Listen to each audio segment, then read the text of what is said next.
Bonjour tout le monde. Aujourd'hui, on va traiter le chapitre 6 du dernier jour d'un condamné.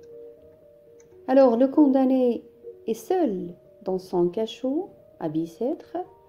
Il décide, après hésitation, d'écrire ce qu'il a appelé « journal de ses souffrances », profitant ainsi de ses sentiments, ou bien des sentiments qui l'envahissent face à l'idée obsessionnelle de sa condamnation à mort. Cette idée qui le terrifie, le fait souffrir, le torture, le plonge dans une réalité hideuse et sanglante au fur et à mesure que sa condamnation approche. Et puis encore, ce journal sera un moyen pour exprimer tout ce qu'il éprouve de violent et de barbare dans sa situation de condamné, pour aussi décrire cette tempête qui le remplit le temps qui lui reste, depuis cette heure jusqu'à la dernière. Alors vous avez le droit de se poser la question, pour quelle raison le condamné décide-t-il d'écrire?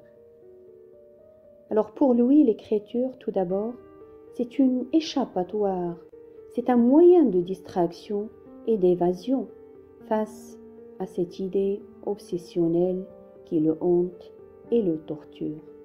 Bien entendu, il s'agit de l'idée de sa condamnation à mort. Alors voilà son premier objectif. Voilà pourquoi il veut écrire ce journal. C'est pour lui une sorte de thérapie contre son angoisse et sa souffrance. Dès lors, vous pouvez déjà remarquer la dominance de deux champs lexicaux. Le premier est celui de la condamnation et le deuxième est lié à l'écriture, d'où l'importance de cette dernière, c'est-à-dire de l'écriture pour le condamné. Ne serait-ce qu'un moyen de lutte et de défense face à l'application de la peine de mort. Par la suite, le narrateur condamné propose une série d'arguments sous forme de questions rhétoriques, ou bien ce qu'on appelle les fausses questions, et ce pour émouvoir le lecteur, entre autres tous les partisans de la peine de mort, tous ceux qui sont impliqués dans cette peine mortelle, depuis le juge jusqu'au bourreau. Aussi, il vise à les rendre plus sensibles à cette progression toujours croissante de douleur d'un condamné depuis la proclamation de son jugement jusqu'à l'exécution.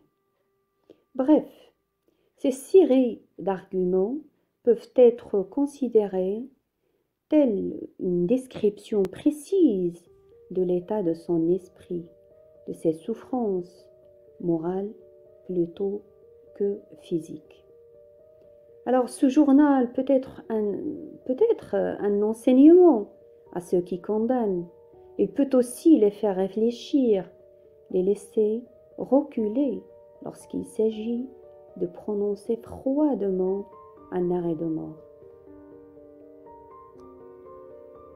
Finalement, en recourant à des procédés argumentatifs variés, tels l'ironie par exemple, je cite la phrase « Peut-être cette lecture le rendra-t-elle la main moins légère lorsqu'il s'agit ou bien quand il s'agira quelque autre fois de jeter une tête qui pense, une tête d'homme dans ce qu'ils appellent la balance de la justice. » Bien sûr, dans cette fausse question, il ne s'agit pas de la justice, au contraire, on vise à démontrer l'inverse, c'est l'injustice et la barbarie qui poussent ceux qui condamnent à anéantir un homme qui pense, un être humain qui raisonne.